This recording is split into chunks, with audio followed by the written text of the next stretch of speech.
Hello, good morning बच्चों। मैं अनुपमा राठौड़, आपकी टीचर, पर्यावरण टीचर बोल रही हूँ। मैंने कल पर्यावरण का पार्ट बी बता दिया था आपको। हम पार्ट सी के बारे में पढ़ेंगे। पार्ट बी में मैंने जैविक और अजैविक घटक बताए थे। पार्ट बी में मैंने क्या बताया था? जैविक और अजैविक घटक बताए थे। जैविक घटक में पौधे, पशु तथा मानव बताए थे। उसके प्रकाश संश्लेषण, पौधों में प्रकाश संश्लेषण की क्रिया बताई थी। और पशु तथा मानव में जो CO2 चक्र है, O2 और CO2 का चक्र है, वो बताया था। उसके बाद आपको अजैव पर्यावरण घटक में तापमान, सूर्य का प्रकाश, वायु, जल, मृदा, ये बताई थी। उसके बाद हम अब क्या पढ़ेंगे आगे? पर्यावरण में पारस्परिक क्रिया। जैविक तथा अजैविक घटक एक दूसरे से पारस्परिक क्रिया करते हैं। यह पारस्परिक क्रिया जैवीय विश्व में पोषण तथा ऊर्जा में संतुलन बनाए रखती है। सभी सजीवों, जैविक घटकों को जीवित रहने के लिए पोषण की आवश्यकता होती है। पोषण क्या है? पोषण जो हम भोजन प्राप्त करते हैं और जिससे हमें एनर्जी मिलती है, ऊर्जा मिलती है, वो क्या कहलाता है? आपका पोषण कहलाता है।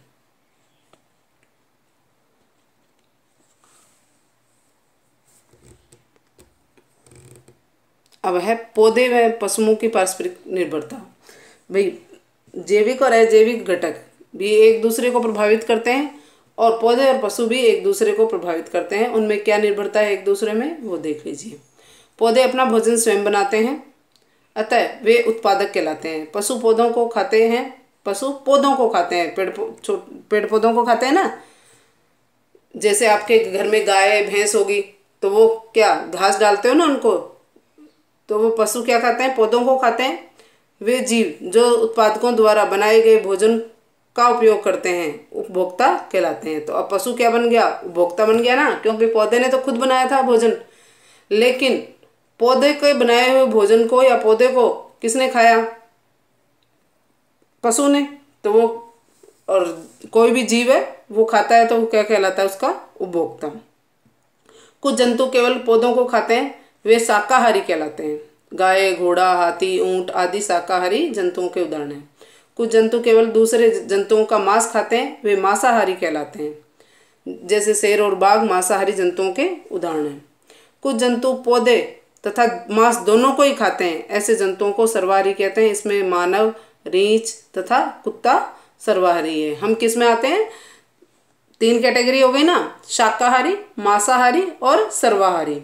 शाकाहारी में जो केवल पौधों को खाते हैं तो वो क्या कहलाते हैं? शाकाहारी कहलाते हैं। और उनके उदाहरण क्या बताएं? गाय, घोड़ा, भैंस, बकरी, ऊंट, हाथी, ये सब। इसके अलावा आपके मांसाहारी में जो केवल मांस खाते हैं, जंतुओं का मांस खाते हैं, वे जंतु जो केवल दूसरे जंतुओं को खाते हैं या उनके मांस को खाते हैं, तो वो क्या कहलाते हैं? मांसाहारी कहलाते हैं। इनके उदाहरण हैं बाघ, शेर, चीता, ये मांसाहारी जंतुओं के उदाहरण हैं। कुछ जंतु पौधे और मांस दोनों को खाते हैं तो वो क्या कहलाते हैं? सर्वाहारी कहलाते हैं। और इनके उदाहरण क्या है? मानव, हम खुद, रीछ तथा कुत्ता। कुछ जंतु मृत जंतुओं का मांस खाते हैं, वे मुर्दाखोर कहलाते हैं। जैसे गिद्ध, लकड़बग्गा, कौवा आदि कुछ इसी प्रकार के उदाहरण हैं। कुछ जंतु मृत जंतुओं का मांस खाते हैं। कुछ जीव जंतु जैसे गाय मर गई है, भैंस मर गई है, बकरी मर गई है, तो वे उनका मांस खा लेते हैं, तो वे क्या कहलाते हैं? वे मुर्दाखोर कहलाते हैं। इनके उदाहरण हैं गिद्ध, लकड़बग्गा, कौवा आदि। प्रकृति में एक जीव अन्य जीव को खाता है तथा वह किसी अन्य जीव द्वारा खाया जाता है। प्रकृति में एक जीव अन्य जीव को खाता है तथा वह किसी अन्य जीव द्वारा खाया जाता है। मतलब एक के बाद एक को, एक जीव द्वारा दूसरे जीव को खाने की क्रमबद्ध प्रक्रिया को आहार श्रृंखला कहते हैं। खाद्य श्रृंखला भी कहा जाता है। आहार श्रृंखला के कुछ उदाहरण, जैसे अब सबसे पहले क्या है? फूल में जो रस होता है वो भंवरे ने खाया, और भंवरे या किसी कीट ने खाया, और वो कीट को कौन खाता है? मेंढक खाता है। मेंढक को कौन खाता है? सांप खाता है। और इस तरह से ये क्या चलता है? 1, 2, 3 में आहार श्रृंखला बंट गई ना। और सांप को गिद्ध खाता है, ठीक है। तो इस तरह से चील ये खा लेते हैं। तो इस तरह से क्या चलता रहता है चक्र। अब घास को किसने खाया, बकरी ने खाया या हिरण ने खाया, और हिरण को कौन खाएगा, शेर खाएगा। इस तरह से ये आहार श्रृंखला एक जीव से दूसरे जीव में चलती रहती है। पौधों की निर्भरता जंतुओं पर, पौधों की निर्भरता जंतुओं पर भी होती है। वो कैसे, वो देखो। पौधे भी विभिन्न प्रकार से, जैसे पौधों व पशुओं की पारस्परिक निर्भरता होती है, उसी प्रकार क्या होती है, पौधों की भी जंतुओं पर निर्भरता होती है। जैसे पौधे भी विभिन्न प्रकार से जंतुओं पर निर्भर करते हैं, जैसे मधुमक्खियां तथा तितलियां जैसे कीट परागण में सहायता करते हैं। अब परागण क्या होता है, पहले वाले में भी बताया था आपको, पहले भी ये वर्ड आया था, इसमें वायु वाले में। इसमें परागण में क्या होता है कि जो परागकण होते हैं पुष्प में ऊपर की ओर, वो परागकण क्या चले जाते हैं, जैसे ये कीट आके इस पे पैरों पे चिपक जाते हैं और ये जाकर और दूसरे फूल पर बैठता है तो उसके वर्तिकाग्र पर छोड़ता है, और वो वर्तिकाग्र से यहाँ से नली में से होते हुए कहाँ पे पहुँच जाता है, यहाँ पे अंदर की ओर एग के पास पहुँच जाता है, अंडे के यहाँ पे स्त्री केसर की ओर पहुँच जाता है। ठीक है, और फिर क्या हो जाता है, ये फूल फ्रूट में बदल जाता है, फल में बदल जाता है। जैसे मधुमक्खियां तथा तितलियां जैसे कीट परागण में सहायता करते हैं, ये पराग की खोज में एक फूल से दूसरे फूल तक भ्रमण करते हैं। घूमने के दौरान परागकण उनके शरीर से चिपककर दूर ले जाए जाते हैं। बंदर जैसे जंतु फल खाते हैं और बीजों को भूमि पर इधर उधर बिखेर देते हैं, जो अनुकूल अवस्था में उग जाते हैं। जैसे कि आपने आम खाया, आम की गुठली को घर में इधर उधर डाल दी, तो आपने देखा होगा कच्ची मिट्टी में, तो आपने देखा होगा कि थोड़े टाइम में वो क्या है, आम का पौधा उग जाता है। ऐसे नीम की निमोलियाँ बरसात में नीचे गिर जाती है टूट के, और मिट्टी तो होती है उनके नीचे, और मिट्टी और ये पानी बरसात का मिल ही जाता है, सूर्य का प्रकाश मिल ही जाता है, और इससे क्या हो जाता है, छोटे छोटे नीम के पौधे उगने लग जाते हैं। इसके अलावा पशुओं द्वारा उत्सर्जित कार्बन डाइऑक्साइड को पौधे ग्रहण करते हैं तथा इनका उपयोग भोजन बनाने में करते हैं। प्रकाश संश्लेषण की क्रिया बताई थी ना, कि जिसमें क्या होती है, कार्बन डाइऑक्साइड प्लस जल, क्लोरोफिल तथा सूर्य के प्रकाश की उपस्थिति में क्या बना लेते हैं, अपना भोजन बना लेते हैं और ऑक्सीजन छोड़ते हैं। तो पौधे तो भोजन बनाने के लिए कार्बन डाइऑक्साइड उपयोग करते हैं और ऑक्सीजन को छोड़ते हैं, तो ऑक्सीजन हम अपने सांस लेने में काम में लेते हैं। तो इस तरह से क्या है, हम एक दूसरे पर निर्भर हैं, पेड़ पौधों पर, और पेड़ पौधे हम पे बस ओनली किसके लिए निर्भर है, कार्बन डाइऑक्साइड के लिए। अब आपके क्वेश्चन आंसर है वो देख लीजिए, सही विकल्प चुनिए।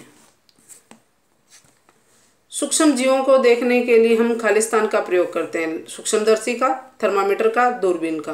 तो दूरबीन का तो दूर की वस्तुओं को देखने के लिए किया जाता है, थर्मामीटर तापमान नापने के लिए किया जाता है। तो सूक्ष्म जीवों को देखने के लिए किसका उपयोग करेंगे आप, सूक्ष्मदर्शी का।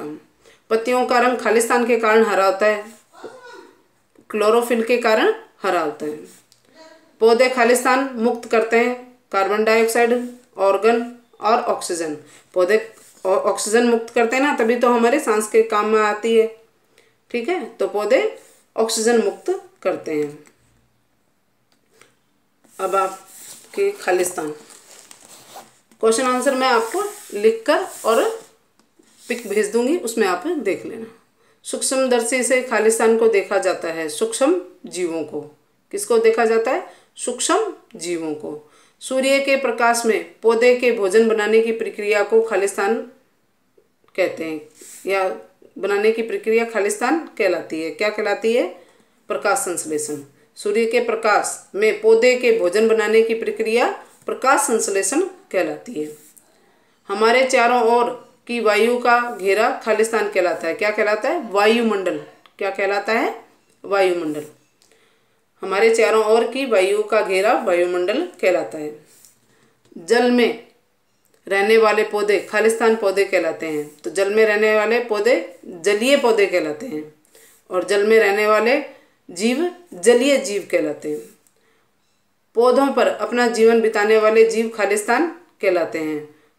पौधों पर बिताने वाले अपना जीवन क्या कहलाते हैं, जो भोजन के लिए पौधों पर निर्भर रहते हैं, तो वो क्या कहलाते हैं, शाकाहारी। जो जंतु पौधे एवं मांस दोनों खाते हैं वे मांसाहारी, जो जंतु पौधे एवं मांस दोनों को खाते हैं तो वो सर्वाहारी कहलाते हैं। और जो जंतु दूसरे जंतुओं का मांस खाते हैं वो क्या कहलाते हैं? मांसाहारी कहलाते हैं। अब सही गलत आपके, पर्यावरण में केवल जैविक वस्तुएं होती हैं, नहीं, अजैविक भी होती है, तो ये गलत। सभी वस्तुएं सजीव होती है, नहीं। प्रकाश संश्लेषण के लिए सूर्य का प्रकाश जरूरी होता है, सत्य। दूसरों पर निर्भर रहने वाले जीव परपोषी होते हैं, सही। पुष्पीय पौधों में परागण जनक प्रक्रम का दूसरा चरण है, नहीं, ये पहला चरण है। आधारीय चट्टान मृदा की परत है, आधारीय चट्टान मृदा की परत है। ये आधारीय चट्टान तो नहीं है भाई, आपके पीछे दिया हुआ ना, मृदा की परत थोड़ी ना है, तो ये क्या है? गलत है। तो इस तरह से आपको क्या करना है, इस चैप्टर को पूरा कंप्लीट करना है। इसके लिए आपको इसकी चैप्टर के लिए रीड करने के लिए आप बुक्स स्कूल में मिल रही है तो आप बुक्स ले जाएं, और आप इसमें जो फिल इन द ब्लैंक्स और टिक द करेक्ट, सही गलत, ये तो आपको बुक में फिल करने हैं, और जो क्वेश्चन आंसर है वो कॉपी में करने हैं। तो क्वेश्चन की मैं फ़ोटो भेज दूंगी आपके पास, और आंसर की भी मैं फ़ोटो भेज दूंगी। और ये जो क्वेश्चन जो फिल इन द ब्लैंक्स और टिक द करेक्ट और सही गलत है वो आपको बुक में फिल करना है, इसलिए आप बुक ले जाएं और स्कूल से और उसमें फिल कर लें। क्वेश्चन आंसर आपको कॉपी में करने हैं, लर्न भी करने हैं और लिखने भी हैं। और इस वीडियो में जो भी आपको समझ में नहीं आया है तो आप मुझसे पूछें, और जो भी आपको प्रॉब्लम लगे कि इस टॉपिक में प्रॉब्लम लग रही है मैडम, तो वो आप मुझसे व्हाट्सएप पे लिख कर और भेज दें। वीडियो आपको पसंद आया हो तो लाइक करें और इसे बार बार देखें ताकि आपको अच्छे से समझ में आ जाए। Thank you.